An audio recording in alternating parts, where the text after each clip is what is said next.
Saudara Komunitas Muda Aceh Melek Media atau Komemang bekerjasama dengan Kedutaan Amerika Serikat untuk Indonesia menggelar pelatihan jurnalisme investigasi untuk sejumlah pekerja media daring di salah satu hotel di Banda Aceh selama 2 hari.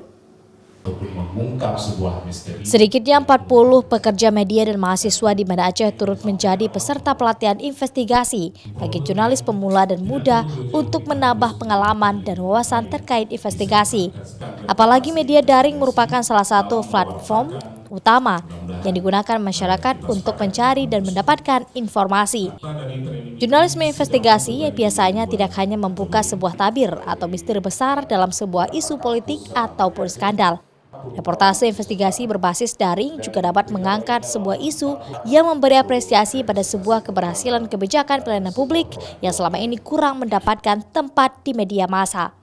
Dan kali ini kita melihat bahwa platform digital media itu menjadi sesuatu yang nggak bisa kita nafikan. Di satu sisi itu punya tantangan, di sisi lain kita harus menyesuaikan bahwa publik memang begitu sudah terikat kepada informasi yang serba digital.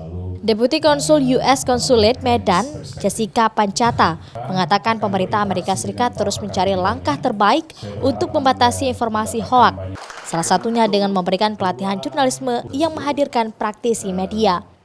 And the United States is always looking at ways to address the phenomenon, which is now global, of fake news.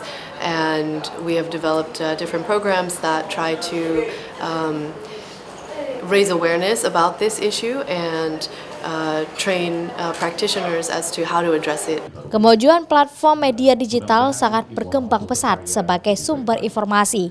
Tetapi tidak semua informasi yang beredar berdasarkan sebuah fakta. Ada juga informasi yang mengandung hoaks atau palsu. Oleh karena itu pentingnya pemahaman dan peran media akan hal tersebut. Syahril, Kompas TV, Banda Aceh.